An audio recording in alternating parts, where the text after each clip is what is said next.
Hello everyone, myself Ratika Sharma and welcome back to my channel NCERT Mathematics। हमने अभी chapter number 11 surface area and volume पूरा cover up कर लिया है। आज इस वीडियो में हम उन क्वेश्चंस की प्रैक्टिस करेंगे जो अक्सर एनसीईआरटी एग्जाम्पलर है, जो आपकी बुक है 9th क्लास की, उसमें से भी क्वेश्चंस कई बार आते हैं। तो आइए उसकी प्रैक्टिस भी करते हैं और एक तरह से आपका रिविजन भी हो जाएगा।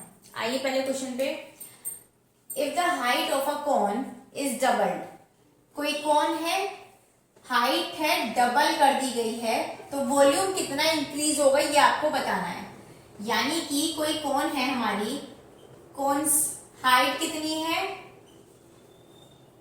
डबल यानी कि 2h, ठीक है। तो वॉल्यूम कितना होगा, 1 मिनट। पहला वॉल्यूम क्या होगा, initial volume,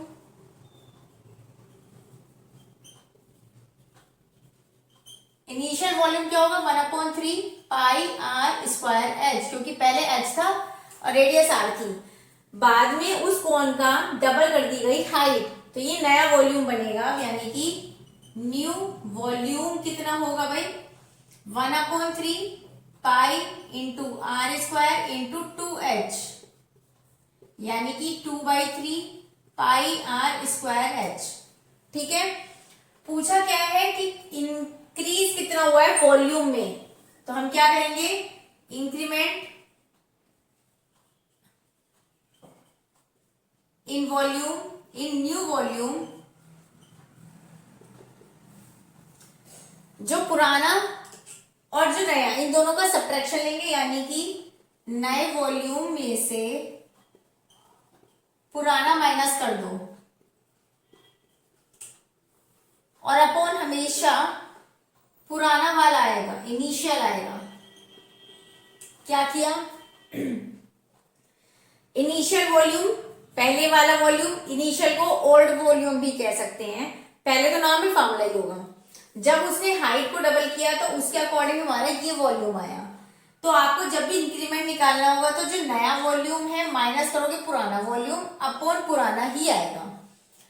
is increase by, अच्छा ये ना यहाँ पर ऑप्शंस थे एनसीईआरटी एग्जाम्पलर में, फिलहाल यहाँ ऑप्शंस में लिखना भूल गई, तो उसमें परसेंटेज में थे सारे ये, तो परसेंटेज लाने के लिए मैंने 100 से मल्टीप्लाई किया है, ठीक है। पहले सबसे पहले अब इसमें से ये ऐसे काट मत देना, सबसे पहले यहां से क्या किया, पहले ऊपर वाली टर्म को सॉल्व करोगे, पाई आर स्क्वायर एच से कॉमन ले लो, 2/3 माइनस 1/3 क्या होगा, डिनोमिनेटर सेम है तो 2 में से 1 गया, 1/3 बचेगा, नीचे तो यही रहेगा जो है, 1/3 बचा, pi r square h sort out करके ये आया ऊपर, और नीचे वाला सेम एज इट इज लिख देंगे, सेम है तो या, और हाँ यहाँ पे मल्टीप्लाई बाई 100 भी तो है, मल्टीप्लाई बाई 100 भी तो है, इसे काट के 1 आया, दैट मीन्स 1 इंटू 100% का इंक्रीमेंट हुआ है, okay. The number of plank of dimension, ये डायमेंशन है, ये दी हुई है, एक चीज नोटिस कर लेना, मीटर है लेकिन यहाँ सेंटीमीटर है, that can be stored in a pit, pit होता है एक क्यूबॉइड शेप में ही मान लो। नंबर ऑफ प्लैंक बताने हैं, प्लैंक भी कैसा है भाई, प्लैंक भी क्यूबॉइड शेप में है, होता ना प्लैंक ऐसे ऐसे, मतलब ठीक है, लंबे लंबे से प्लैंक होते हैं ना। तो प्लैंक की डायमेंशन इतनी दी हुई है, आपको बताना है कि नंबर ऑफ प्लैंक्स बताने हैं आपको, और ये जो प्लैंक है ये किसी भी पिट में स्टोर किए गए हैं और उस पिट की डायमेंशन ये दी हुई है। द बेस्ट चीज की दी हुई है इसकी मीटर मीटर मीटर, इसमें तो कुछ चेंज नहीं करना है, पर उसकी डायमेंशन गड़बड़ है थोड़ी सी, तो उसे चेंज करना पड़ेगा, ठीक है। करते हैं अब, तो नंबर ऑफ प्लैंक निकालना है हमको, वो बाद में निकालते हैं, सबसे पहले प्लैंक है, वॉल्यूम निकालते हैं, वॉल्यूम ऑफ 1 प्लैंक कितना होगा, 4 metre length into breadth, 50 centimetre को मीटर में कन्वर्ट करके लिखोगे तो 0.5 मीटर आएगा। डोंट से कि हाँ आता नहीं है, अब ऐसा मत कहना, देखो एक बार फिर भी देख लो, 50 सेंटीमीटर है, 1 सेंटीमीटर में 100 सेंटीमीटर होते हैं, 100 होते हैं, अपॉन 100 करोगे इसे मीटर में कन्वर्ट करने के लिए। एक जीरो से जीरो गई और यहाँ एक जीरो है तो यहाँ एक पॉइंट आ जाएगा, मतलब एक डिजिट बाद पॉइंट, ठीक है। सेम 20 सेंटीमीटर है तो 0.2 मीटर हो गया। क्या आया भाई, 4 5 जा 20, 22 जा 40, पॉइंट एक डिजिट यहाँ है, एक डिजिट यहाँ है, यानी कि टोटल 2 डिजिट बाद पॉइंट रखना है। ये आ गया मीटर क्यूब, ठीक है। वन प्लैंक का वॉल्यूम इतना आ गया। नंबर ऑफ प्लैंक्स हमको निकालने हैं, पिट का वॉल्यूम निकालते हैं। And volume of pit 16 multiplied 12 into 4। Cuboid का देखो, ये क्यूबॉइड शेप में है। क्यूबॉइड का वॉल्यूम क्या होता है, L into b into h. इसीलिए मैंने यहाँ पर length into breadth into height या विड्थ, बात एक ही है। Same length into breadth into height कह लो या विड्थ कह लो, बात वही है। ये आ जाएगा आपका इंटू 12, ये आ जाएगा आपका मीटर क्यूब, ठीक है। नाउ नंबर ऑफ प्लैंक्स क्या होगा, पिट का वॉल्यूम अपॉन एक प्लैंक का वॉल्यूम। 0.4 लिख दूं, चलेगा। पॉइंट हटाई, यहाँ 0 बढ़ा दिया। अगर आपको यहाँ पर एक 0 और लेनी है और आप कहोगे मैम 2 0 बढ़ा दो, बात वही है। अभी लो, इससे ये 0 कट गई तब भी यही बचेगा, ठीक है। इसलिए ज्यादा सोचना नहीं है इस 0 के बारे में, ठीक है। तो यहाँ पर क्या था, 0.4 लिया, ये पॉइंट हटाया, 0 आ गई, ठीक है। इसे काटो अभी, 4 से ये पूरा पूरा जाएगा। 4 1 जा 4, 3 4 9 जा 36, 4 2 जा 8, 0, यानी 19 20 टोटल प्लैंक्स इसमें पिट में फिट हो जाएंगे। लेंथ ऑफ लॉन्गेस्ट पोल निकालना है आपको, that can B put into a room of dimension. ये कोई रूम है आपका, क्यूबॉइड शेप में रूम है, इसकी लेंथ निकालनी है। और इसकी लेंथ भी कैसी, जो लॉन्गेस्ट पोल है ना, लॉन्गेस्ट पोल कैसे आ सकता है, ना तो ऐसे आएगा, ना ही ऐसे ऐसे ऐसे भी नहीं आएगा। लॉन्गेस्ट पोल आएगा डायगोनल, जब हम इसमें ऐसे रखेंगे ना डायगोनली पोल, ये जो मोटाई है ना, विड्थ है ना इसकी, तो ये लॉन्गेस्ट पोल आएगा। और इसका फॉर्मूला क्या होता है भाई, और इसे क्या कहते हैं, डायगोनल। तो डायगोनल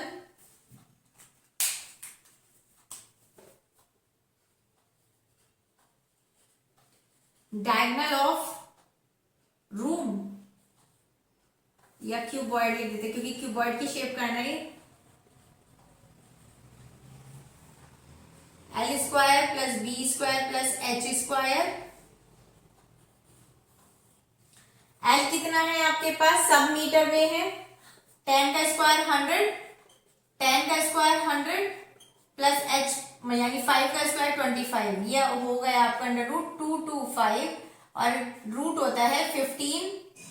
लेंथ बतानी थी, तो इस पोल की लेंथ कितनी हो गई, 15 मीटर, ठीक है। 2 सॉलिड स्फीयर्स हैं made of the same metal, यानी कि कोई मेटल है जिसके 2 स्फीयर बने हुए हैं। दोनों में से दोनों का वेट, अच्छा एक ज्यादा वेट का है एक कम वेट का है, तो आपको रेडियस बतानी है बड़े वाले की, यानी जिसका वेट ज्यादा है वो बड़ा होगा, तो उस बड़े वाले की रेडियस आपको फाइंड आउट करनी है, जबकि छोटे वाले का डायामीटर दिया हुआ है। तो आइए इधर, सबसे पहले diameter of smaller sphere 5 centimetre, सब सेंटीमीटर ग्राम्स में है, implies that radius equal smaller sphere 5/2 रहने देते हैं अभी, ठीक है। क्योंकि 2 स्फीयर हैं, सेम मेटल के हैं, तो दोनों का वॉल्यूम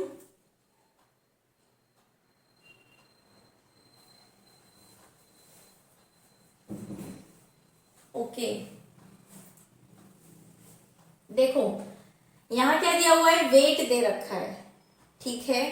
हमने एक्सरसाइज में ऐसा क्वेश्चन किया था जहां पर मास वेट आने का मतलब वही है, मास दे रखा है आपको। हमें पता है मास का फॉर्मूला क्या होता है भाई, मास इक्वल होता है वॉल्यूम इनटू डेंसिटी। ओके, तो मास तो हमें दिया हुआ है, वॉल्यूम हम फाइंड आउट कर सकते हैं, डेंसिटी नहीं पता है। और क्योंकि सेम मेटल के बने हुए हैं तो डेंसिटी उनकी सेम होगी। यहां से फिलहाल आप डेंसिटी निकाल लीजिए, तो मास अपॉन वॉल्यूम हो जाएगा। क्योंकि अभी हमने स्मॉलर की बात शुरू की है तो स्मॉलर की ही बात करते हैं यहाँ पे। तो स्मॉलर का मास कितना है 740, और स्मॉलर का वॉल्यूम चाहे तो अलग से निकाल लो पहले वॉल्यूम, चाहे मैं यही निकाल दे रही हूँ। 1 स्फीयर का होता है 4/3, या अलग से निकाल दो। यहाँ पे सबसे पहले क्या लिखना, वॉल्यूम ऑफ स्मॉलर स्फीयर क्या होता है भाई 4/3 पाई आर क्यूब। स्मॉलर का है, यहां से इस लाइन के बाद में यहां से करना, उसके बाद यहां पे आना। ओके, तो ये हो जाएगा 4/3 ऐसे ही रखा, पाई भी ऐसे ही रखो, अभी रखो। आर वाई ये है 5 × 5 × 5 अपॉन 2 5/2 का क्यूब कर दिया।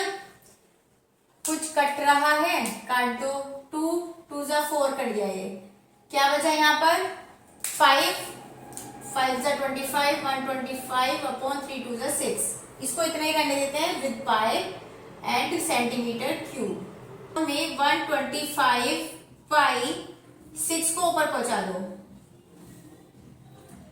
कट तो और कुछ नहीं रहा, इसको भी ऐसे ही छोड़ देते हैं अभी। ये हो जाएगा ग्राम पर सेंटीमीटर क्यूब, ठीक है, क्योंकि ये ग्राम में था और ये सेंटीमीटर में निकाला भी जस्ट क्यूब में। सेम अब ये काम करते हैं हम बड़े वाले के लिए। Now for larger longer one, D equal होगा मास अपॉन वी, यानी मास कितना है उसका 5920। वी उसका नहीं पता मुझे, तो ऐसे ही रख दिया उसका वी, क्योंकि हमारे पास रेडियस ही नहीं है, रेडियस नहीं है तो वी भी नहीं निकाल पाएंगे। हम करो इक्वेशन 2 कहा है ना, इसे फ्रॉम इक्वेशन 1 एंड 2 करते हैं। फ्रॉम 1 एंड 2 क्या होगा, डी इक्वल होगा दोनों का, तो ये आप यहां से करो क्वेश्चन 740 × 6 अपॉन 125 पाई इक्वल होगा 5920। और इसका v कितना होगा वॉल्यूम 4/3 4/3 3 ऊपर जाएगा into pi into r cube, ठीक है। चाहे R1 R2 कुछ भी लिख लो, इसका R1 कह लो, ये R2 कह लो, ओके, बात एक ही है। आइए इसे सॉल्व करिए, काटिए भाई, 1 0 से 1 0 गई, 3 2 जा 6 हुआ, ठीक। इस 2 से ये गया 2 2 जा 4 1 2 9 जा 18 2 6 जा 12, ठीक है। 74 से ये चला गया आपका 4 टाइम्स, ठीक है, और पाई से पाई भी गया, इस 4 से ये 4 भी गया, तो इंप्लाइज दैट R2, यहां ऊपर कुछ नहीं है, 1 बचा तो R2 की क्रॉस मल्टीप्लाई करो। सेम यहां कुछ नहीं बचा तो 125 को ऊपर पहुंचाओ। R2 का इसका क्यूब रूट क्या होगा 5 सेंटीमीटर, यानी कि जो बड़ा वाला रेडियस है, सॉरी बड़ा वाला रेडियस है मतलब बड़ा वाला स्फीयर है, उसकी रेडियस कितनी होगी, ये होगी, ओके। राइट ट्राइंगल, ऐसा कोई राइट ट्राइंगल है 6 8 10 है, तो आपको पता है कि 6 8 10 में 10 बड़ा है, तो डेफिनेटली हाइपोटेन्यूज क्या होगा 10। 6 और 8 आप चाहे इनमें से किसी को भी मान सकते हो। पहले क्वेश्चन पढ़ते हैं पूरा। Revolve about the side 8 centimetre, that means 8 के अराउंड, ये फिर 6 होगा। ऐसा क्वेश्चन हमने एक्सरसाइज में किया है थोड़ा सा। ऐसा कोई कोन है हमारा, कोनिकल शेप, ऐसा राइट एंगल है, आई मीन ऐसा कोई राइट एंगल है, ठीक है। ये हमारा कोई राइट एंगल ट्राइंगल है, ठीक है। ये मान लो अगर 8 है तो इसके रिवॉल्व में ऐसे, इसी के रिवॉल्व मतलब इसके चारों ओर इस तरीके से एक टेंट बना दिया गया है, यानी कि कोन शेप बना दी गई है। तो कोन बनेगी, तो आपको बताना है कि जो फॉर्म हुई है सॉलिड, जो भी शेप बनी है उसका वॉल्यूम और CSA यानी सरफेस एरिया निकालना है।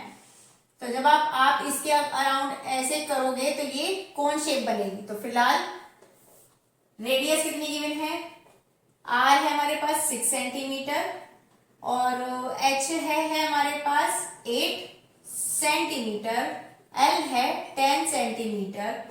इंप्लाइज दैट वॉल्यूम कितना होगा भाई कौन का, वॉल्यूम ऑफ कौन कितना हो जाएगा 1/3 पाई R स्क्वायर H।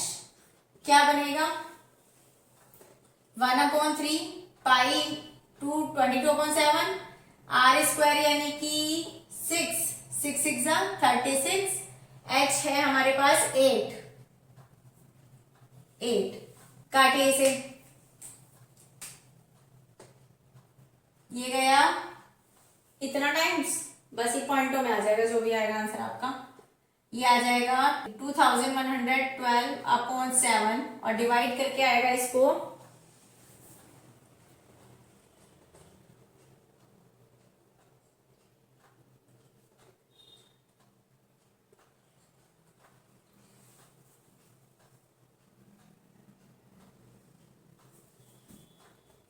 कितना आएगा सेंटीमीटर क्यूब। ठीक है, अभी क्या निकालना है हमें CSA। CSA क्या होता है इसका, एंड CSA ऑफ कॉन क्या होगा, कॉन का होता है पाई आर एल यानी 22/7। R है हमारे पास 6, L है हमारे पास 10। अब भी कुछ नहीं कट रहा है तो बस डायरेक्ट मल्टीप्लाई कर दो, कटेगा तो कुछ नहीं, ये हो जाएगा 1320/7। 7 से डिवाइड करोगे क्या आएगा,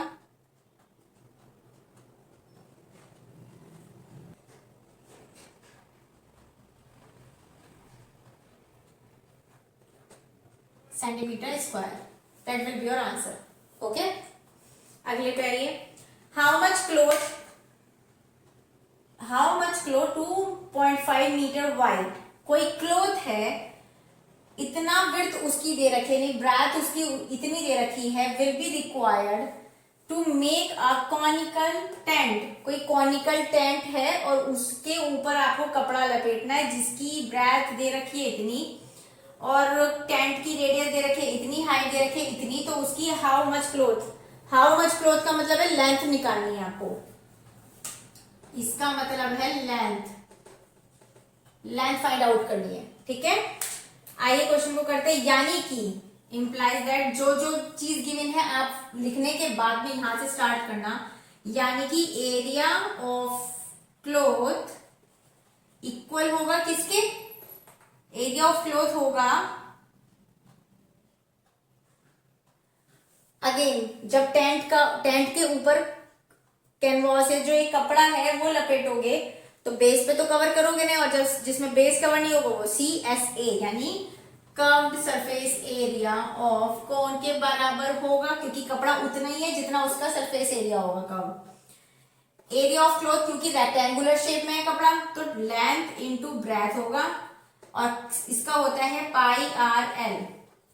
लेंथ हमें निकालनी है, ब्रेथ हमें 2.5 मीटर दी हुई है, 22/7, R हमें दी हुई है 7, L हमें नहीं दी हुई है, L निकालिए भाई, L निकालनी है, रेडियस हमें 7 दी हुई है और हाइट हमें 24 दी हुई है। पाइथागोरस थ्योरम लगाओ, इसका स्क्वायर होता है आपका 576। ठीक है, ठीक है, प्लस 7 का स्क्वायर होगा 49, ये हो जाएगा आपका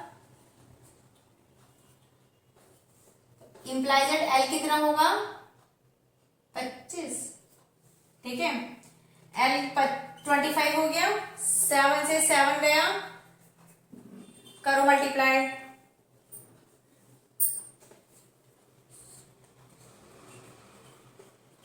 ये आया आपका। अच्छा अभी तो ये भी बच रहा है भाई, इसे 2.5 को अपॉन में लेके आओ।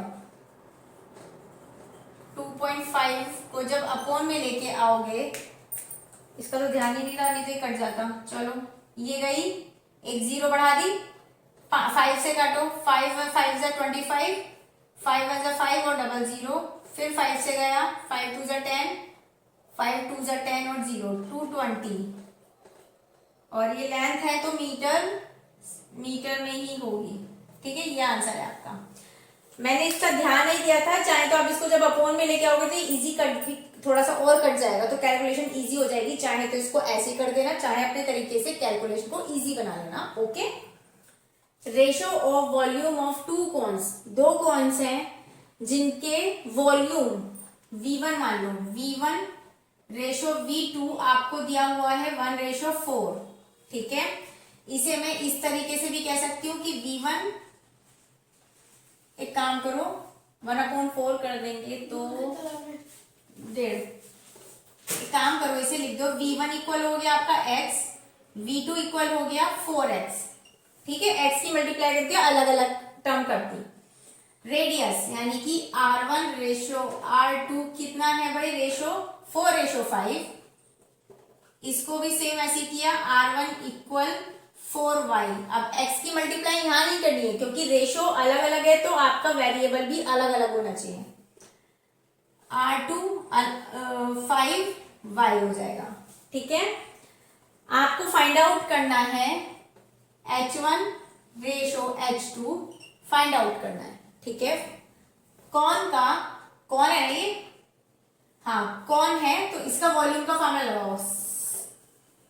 लगाओ। सिंस वॉल्यूम ऑफ कौन 1/3 पाई r स्क्वायर h होता है, यहां से करो। V1/V2 करें तो V1 के लिए क्या आएगा, F11 आ जाएगा ना, तो ये आएगा 1/3 पाई R1 स्क्वायर H1। ठीक, 1/3 पाई R2 स्क्वायर H2 इक्वल क्या होगा 1/4। 1/4 का मतलब ये V1 है तो x आएगा, V2 के लिए 4x आएगा। ठीक है, यहां से क्या क्या फाइंड आउट कर सकते हो करो। पहले तो 1/3 से 1/3 गया, पाई से पाई गया, x से x गया, क्या बचा, R1 और R2 की वैल्यू हमको पता है, ये रही। यहां पे राइट डाउन करो, R1 स्क्वायर यानी 4y into 4y, H1 find out करना है, अपॉन R2 क्या है 5, हाँ ठीक है 5y into 5y, H2 find out करना है 1/4। इतना समझ में आया। y से इस y से ये y गया, इस y से ये गया, और तो कुछ नहीं जा रहा, क्रॉस मल्टीप्लीकेशन कर दो भाई। एक काम करो, H1 H2 को यहीं छोड़ दो क्योंकि इसका हमें रेशो फाइंड आउट करना है। यहां की सारी डिजिट ऊपर भेज दो, 5 5 से 25 ऊपर आएगा, अपॉन 4 4 से 16, 16 4 जा 64, इतना आ गया। कट्टा तो ये है नहीं, तो क्या आ गया आंसर आपका, H1 ratio H2 equal 25:64। Okay, है is in the form of a right circular cylinder, cylindrical shape में है और उसके ऊपर कौन लिखा है। A tent is in the form of right circular cylinder. Right circular मतलब भाई सीधी सी बात है, ये यहां आएगा डॉट, ये इसकी रेडियस से राइट सर्कुलर, राइट एंगल बना रहा है, सर्कुलर भी है, सिलेंडर का की शेप है, और सराउंडेड बाय अ कोन, यानी कि सराउंडेड है कोन, इसके टॉप पर एक कोन है जो सराउंडेड कर रहा है इसको। The diameter of cylinder is 24, diameter 24 है, तो रेडियस कितनी होगी 12। ये आप यहां से भी फाइंड आउट कर लेना भाई, क्या है डायमीटर, जो गिवन अपने आप लिखोगे, मैं बस इतना लिख दे रही हूं, diameter of cylinder equal 24 metre, implies that radius क्या होगी 12 मीटर। ठीक है, आगे क्या कहता है, height of cylindrical portion is 11, cylindrical portion यही तो है, तो ये है 11। ओके, आगे कहता है while the vertex of the cone is 16 metre above the ground। अच्छा, यानी ये वाला पोर्शन जो है इसका, ये ग्राउंड ये है, यहां से 16 मीटर अबव है, ठीक है, मीटर हो गया। Area of canvas required for tent, इस पूरे टेंट के लिए आपको कैनवास का एरिया निकालना है। कैनवास क्या होता है? कपड़ा, कि आप इसको पूरा कवर कर सको, इसलिए उस कपड़े का या कैनवास का एरिया निकालना है मेनली। अब आप एक चीज मुझे बताओ, अगर यहां से यहां तक सिलेंडर की हाइट 11 है तो और यहां से यहां तक इसके टॉप की हाइट 16 है, तो ये वाली हाइट कितनी होगी भाई? ये वाली 16 माइनस 11 यानी कि 5 होगी या नहीं? इतना समझ में आया? और इसकी रेडियस भी तो उतनी होगी जितनी ये है, 12। क्लियर है? यहां से क्या किया हमने? इम्प्लाई एंड हाइट ऑफ, ये सब मेंशन कर देना, हाइट ऑफ कॉन इक्वल होगा 16 माइनस 11 इक्वल 5 मीटर। अभी 16 क्या है, 11 क्या है, ये आप खुद गिवन में लिखेंगे पहले, उसके बाद यहां से सॉल्यूशन शुरू करना है। आते हैं क्वेश्चन पे, ठीक है। अब आप मुझे बात बताओ, अभी तक हम बार बार कोन की बात कर रहे थे कि कोन पर कैनवास लपेटना है, कैनवास लपेटना है, तो क्या निकलेगा? सीएसए या टोटल? ऑफ कोर्स सीएसए निकलेगा, यानी कर्व सरफेस एरिया, क्योंकि हमें बॉटम पे तो कोई कपड़ा नहीं लगाना है। तो क्योंकि अगर अब ये पूरी शेप पर कैनवास लपेटना है तो अगेन बेस तो इंक्लूड नहीं होगा इसका, तो बेस इंक्लूड नहीं होगा, ना ही इसका बेस इंक्लूड होगा, तो CSA निकालना है, that is curve surface area निकालना है। तो जितना कोन का होगा उसमें आप प्लस कर दोगे सिलेंडर का कर्व सरफेस। समझ में आया? क्योंकि पूरा एक साथ ही एक शेप मानी जा रही है, इसलिए। So required canvas area equal होगा एरिया, मतलब curve surface area, CSA of cone plus CSA of cylinder, cylinder, यानी CSA ऑफ कॉन क्या होता है? Pi r l plus CSA of cylinder होता है 2 पाई आर एच। इतना समझ में आया? अब क्या क्या है हमारे पास ये देख लेते हैं हम। R तो दोनों की बराबर है, तो R तो है हमारे पास, H भी है हमारे पास, इसकी भी है, इसकी भी है। क्या नहीं है हमारे पास? L नहीं है। तो यहाँ की ये जो L है वो फाइंड आउट करो, किससे? पाइथागोरस थ्योरम से। बेस का स्क्वायर होता है 144। अगेन आपको पूरा प्रॉपरली सिस्टमेटिक वे में लिखना है कि यूजिंग पाइथागोरस थ्योरम इन, यहाँ पर नाम लिखना AOBC, in triangle AOB using Pythagoras theorem equal hypotenuse का स्क्वायर इक्वल होता है बेस का स्क्वायर प्लस परपेंडिकुलर स्क्वायर। फिर जाके ये सब लिखना, ये एवं मत लिख देना कुछ भी कहीं से भी कट करके, ये सिर्फ मैंने आपको समझाने के लिए ये चीजें बताई है, सिस्टमेटिक वे में आपको लिखना पड़ेगा। 144 और इसका होता है 25, ठीक है। ये हो गया आपका, इतना अजीब आएगा, 12 का स्क्वायर 144 और ये हो जाए, अच्छा हाँ ठीक तो है, इंप्लाइज दैट L इक्वल हो गया 13 मीटर, ठीक है। अब यहाँ पर वैल्यूज पुट करो, पाई को कॉमन मत निकालो, 22/7 निकाल दो, इजी पड़ेगी कैलकुलेशन। हमने सबसे पहले क्या किया? पाई को कॉमन निकाला और R को निकाला, क्या बचा अंदर? L प्लस पाई बाहर गया, R बाहर गया, 2H बचा, ठीक है। पाई की वैल्यू होती है 22/7, R है हमारे पास 12, ब्रैकेट में L अभी आया 13 और H है हमारे पास, किसका H है ये? H है सिलेंडर का H, ठीक है ना, क्योंकि उसकी तो कोन की तो L है ना। सिलेंडर का H कितना है हमारे पास? 11, तो 11 2 से 22 इंटू 12/7, 302.5, 2 और 1 3, 7 से काटो, 7 5 जा 35, इम्प्लाई इक्वल क्या बचा? 22 5 जा 110 इंटू 12 और ये हो गया आपका, ये आ जाएगा मीटर स्क्वायर। ठीक है, सो आज की वीडियो में इतने ही हम क्वेश्चन रखते हैं। नेक्स्ट वीडियो में मिलेंगे नेक्स्ट चैप्टर के साथ। तब तक के लिए अच्छे से प्रैक्टिस करिए इन क्वेश्चंस की, और लाइक शेयर सब्सक्राइब मत भूलना, करते रहना। तब तक के लिए